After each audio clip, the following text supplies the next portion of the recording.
Hello everybody, welcome to our annual meeting, and we are about to go live with the man himself, Will Smith, reporting from CNN. Somehow you missed all of that? Maybe you saw him on his hit show, The Fresh Prince of Bel-Air. It gives me great pleasure to introduce the one and only Will Smith. Yeah! And if you got kids, you've been incessantly badgered with Aladdin while being in quarantine. Now, does Aladdin play on repeat in your house?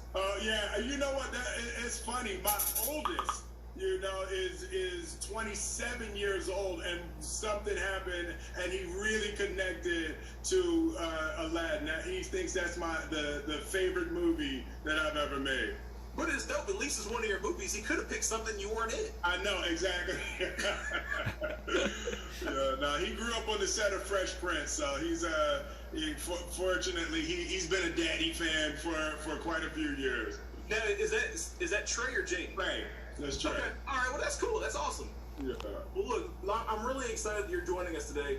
I'm excited to get the authentic Will. Right, authentic Will. Right, we've seen the Bad Boys Will, we've seen this is the authentic Will. Right, the authentic Will. So fortunately, that's the only one I brought with me today. it was gonna be hard to get. Hey, look, I tell you what. Why don't we just dive on in? Yes, sir.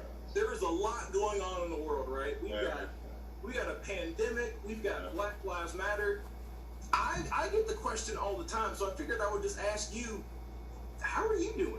Yeah, it was it's really interesting. 2020, we're gonna look back, and there's gonna be a before 2020 and after 2020.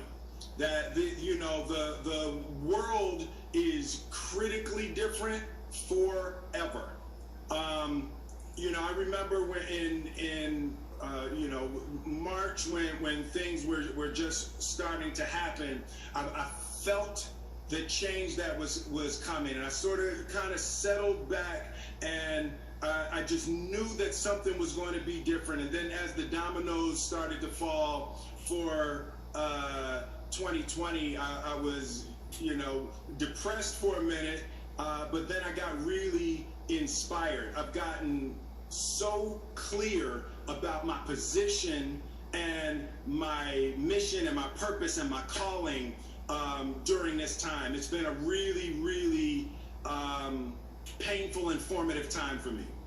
Okay, well, let's not skate past that. I mean, if you found your mission, tell me your mission and your purpose. I think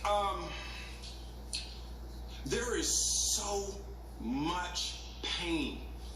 And that was the thing that just became really clear. It's like the universe just put the pause button on life.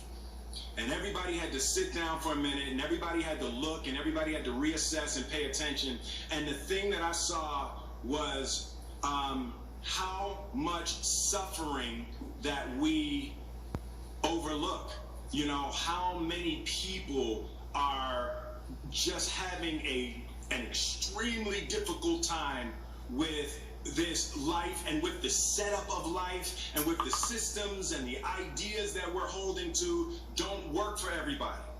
And the suffering just became so clear to me, and as a result of the suffering comes frustration, and then out of that comes hate.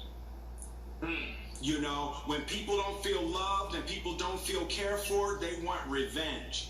And they will take revenge on any person and in any situation that they can get. And this cycle of brutality that we have lived in our country and in the world, and it's in our relationships, it's in our families, it's in our neighborhoods. There is a cycle of brutality that is having to be addressed right now, and I deeply feel my purpose and my passion in adding to the dialogue and the solution of how to turn hate into love, how to meet hate with love. If you continue to meet hate with hate, if you continue to meet anger with anger, if you continue to meet vengeance with vengeance, we're going to continue this cycle and we're going to burn.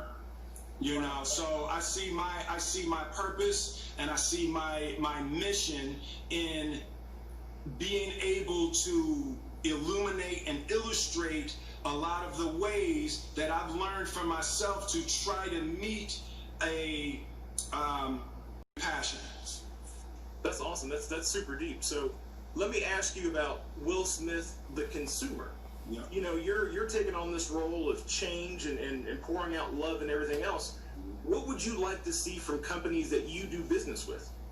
You know, at this point, this next generation, which I call the Uber generation, that Airbnb generation, they're going to take care of that. They are not patronizing companies that they do not agree with their mission. This generation is very different than any previous generation. This generation, they're not going to spend their money if they don't feel that the mission that the company has and the care and concern that the company has for something other than profit. That the idea of profit-centered companies is over. You can try that if you want. People are going to be getting washed out of the system. Right. Well, so let's stick with the theme of change. One of the things that our field force is struggling with is the change from our traditional ways of doing business to a more technological way of doing business, right? Like this whole Zoom thing. In December, if you said, "Hey, let's set up a Zoom," people say, "Man, you're crazy. Just call me or make this." So, thinking of you, when you started, you were doing cassette tapes. Yes, right? exactly. You were music videos. Our first album wasn't even on CD. right.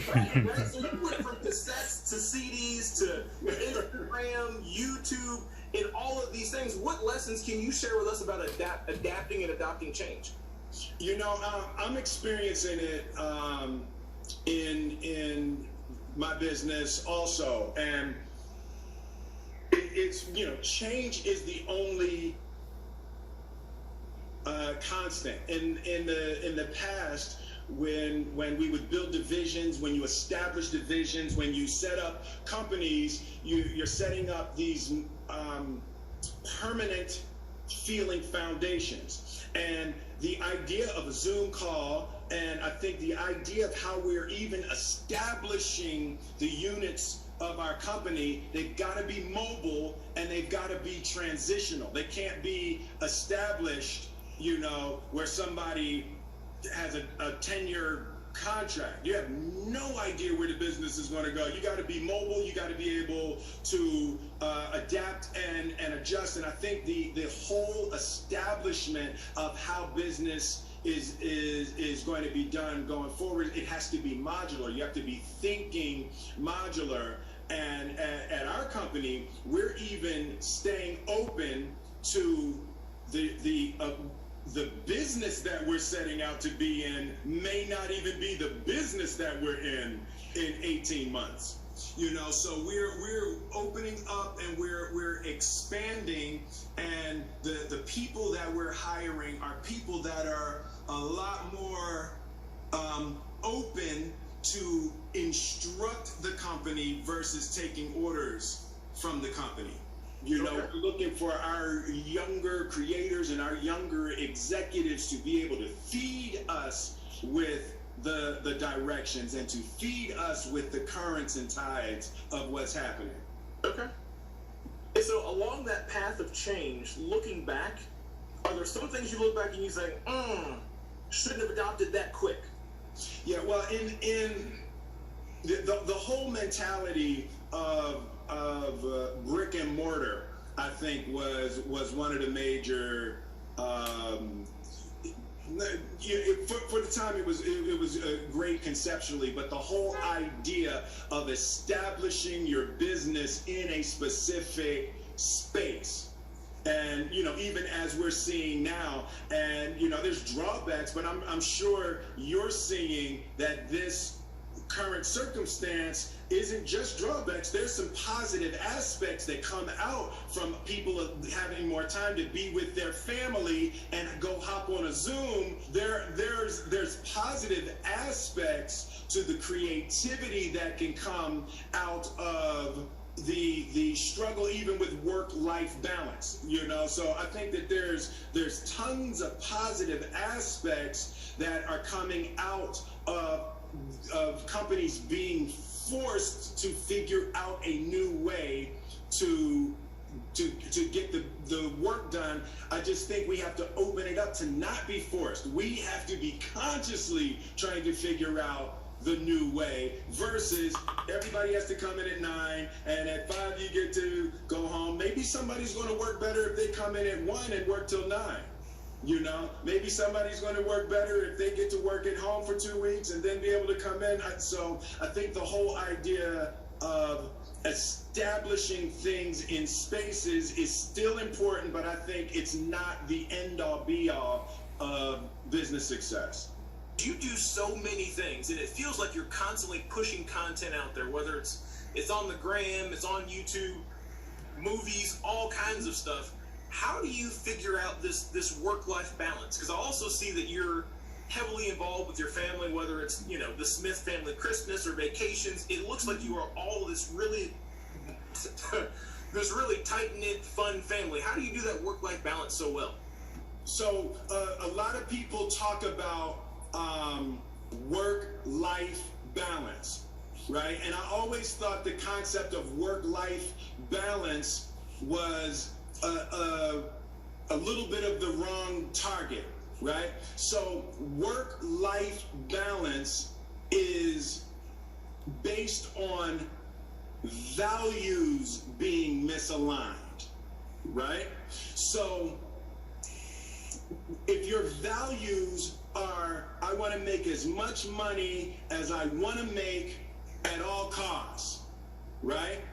When you go home, that mindset is not going to work in your house. So you're going to have to shift your values, and you're trying to shift to other values when you go home. And at home, the values are love and their care and their concern for the advancement of your children and your loved ones, right? And then you do that, and then you put your suit on in the morning, and now you're trying to shift to kill or be killed, right? And the adjustment that I've had success making is the adjustment is my values stay the same. I'm here for the evolution and the expansion and the growth and the happiness of every single person I come in contact with. So when I'm sitting in my office and someone walks into my office with a problem, I'm not too busy the same way I wouldn't want to be too busy if one of my children walked into the office, or if my wife walked in, or if my mother came in. So the aligning values of what's important to you in your life and not being shaken from your value system is how you make work-life balance. Anybody who's in front of you that needs your help, you're going to help them, because making money or not making money, you got to look at yourself in the mirror, right? You're not going to step on anybody. You're not going to lie to anybody for no amount of money, because that's not the value system that you're living with. So I have found that the real work is to not get out of alignment with what your deepest heart really is. And nobody's deepest heart is really to hurt as many people as they can hurt, to make as much money as they can make so they can protect their own. Right. You know, so that work-life balance to me is much more clearly managed in a disciplined commitment to your value system. Being scared is a deep poison. That is a deep poison. Yeah. And you know, fearless is not being scared. It's being scared and doing it anyway. Okay. Right? And that concept of fearlessness to be able to move forward, and the relentlessness in terms of resilience and endurance, it's like everything is going to arise and cease. You're waiting for your wave, but if you stop, you lose. And if you get so scared that you can't move, you lose. As long as you stay fearless and relentless, the material world moves out your way. So let me quote the street poet, one Will Smith. Rafael de la Ghetto. Right? My fault. That's on me. That's on me. Right? Fear kills the ability to see beauty. Yes. Wow. I said that? Yeah, you said that. So, man, yo. Some of the stuff I be saying, man. Right? So, so what is... I'm confused because I heard your deepest fear was the fear of the ocean. Is that true? Oh man, I had a bad skydiving with the ocean. Yeah. Like, you know, I was one of those. You know, some people when they dream falling. You know, people dream flying. I'm always dreaming drowning. Okay. And so now, in the only way that Will Smith can do it, right? You flew halfway around the world, took your family, and went diving with your family to conquer your fear of the ocean, right? Yeah. Well, so I assume you conquered it.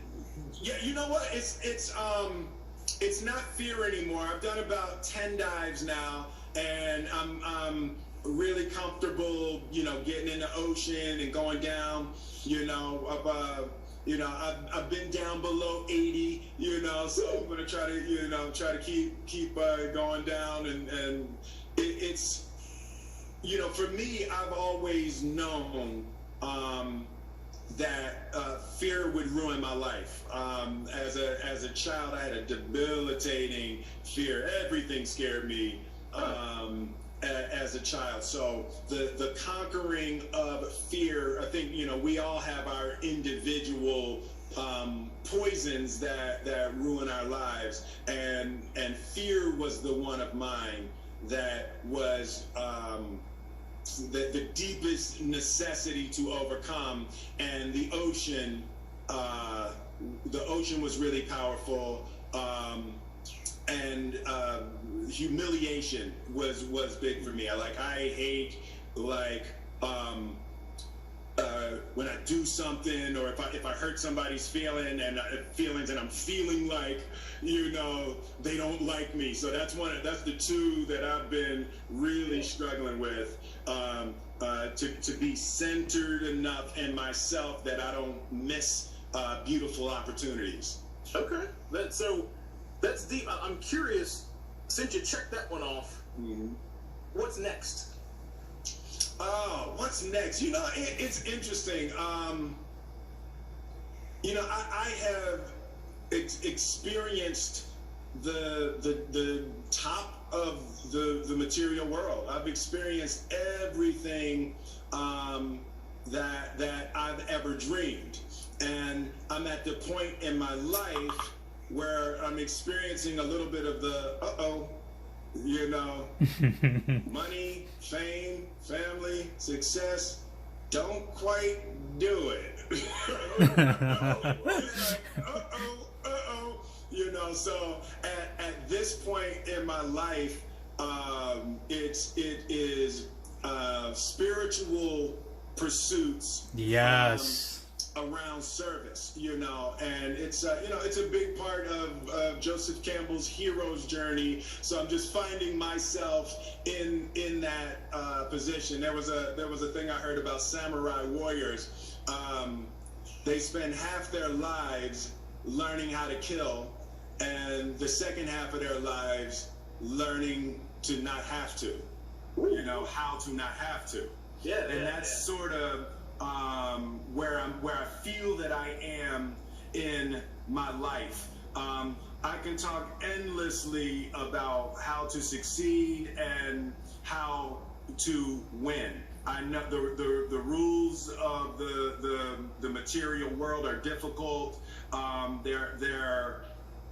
They're not easy, but they're very simple. Okay, and so hold on, we need to hear that. Like, so, if you got all that knowledge, I need you to say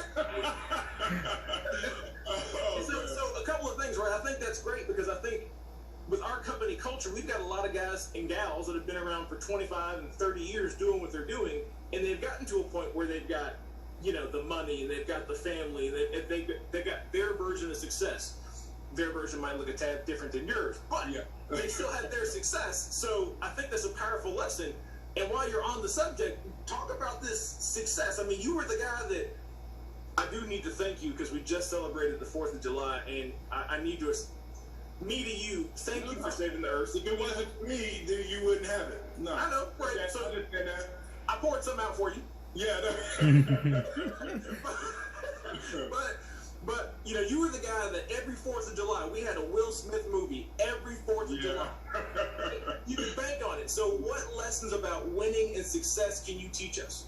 So, the things for me are disciplined daily practices, right? It's like you just have to make sure that it doesn't fail because of you, right? There's all kinds of other reasons why something might not go right. Just don't make it be because of you, right? Yeah. So it's like there's a disciplined set of daily practices that are critical to any endeavor. And you know what they are. It's like it's not it's not secrets. Everybody knows you wake up early, you exercise, you take a quiet moment to yourself, and then you start your day. That's not a secret. Yet, how many people don't do that? That fact, right? Right? So it's like, and then go to look for the secret to success and all. It's like, no, you know what it is. Wake up early, exercise, take a quiet moment to yourself, and then begin your day. Don't ever have a day that you don't do that. I hope you all caught that. He clapped it out for you. Right? Right? So it's like just those little things that make the difference between 90% and 100. You can be naturally talented. Anybody can get to 80 and 85% with natural talents and skills. And Don Simpson was Jerry Bruckheimer's partner for Bad Boys, and he had the greatest quote, the producers. Thank you. Dumb it down for us who aren't in the business. Oh, yeah. So he said, the great thing about being at 90% is that at least you know you're halfway there. Oh, wow. Right? And that's the critical element. That's the difference between somebody being really good and a company being really good and being great. Once you're up there in the upper echelon, now it's about one meal. It's about one day. It's about one meeting. It's about one sentence. And it gets so fine. And you just have to discipline the simple, basic parts of your life to be prepared to capitalize on those opportunities. Wow. So all of that to say, what I would say is a company of the future is going to have to recognize that. A company has to have a gym workout facility for your people to be healthy. A company has to have right food, Right. As the kids say it louder for the people in the back. Yeah. Right? So it's like, because we're only talking about fine differences at this point. We're not, everybody's already waking up early. Everybody's already working hard. Everybody's doing all of those things. We're talking about the fine differences that become exponential, and personal development has to be the central idea of the company with its employees. Companies today, the sizes of these companies, they're no longer just companies, they're kingdoms. Right. So they have to be viewed with an ear and an eye and a heart and mind for the personal development and expansion of the people. Okay. So that was a long answer. Sorry. It was a great answer. I didn't want to interrupt you, right? So it's right? I got the producers yelling at me like I'm Jim Valvano on the stage talking about I'm not interrupting Will Smith. Will, genuinely, this was. And I love your energy. Thank you very much for doing this. You know, this is the first one of these that I've done, and I'm happy that you were my first. Hey, you never forget your first. Write that down. So look, you want to send it back to the people in the booth, or you want me to? Say again? You want to send it back to the people in the booth, or do you want me to?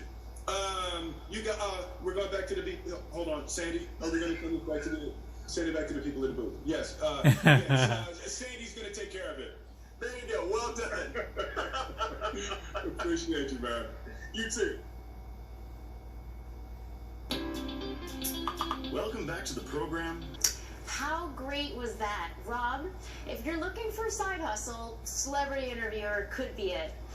I personally loved hearing Will talk about not letting fear get in the way. It's a very impactful message, especially now. We are living in challenging times, and now more than ever, we are counted on by our clients to inspire their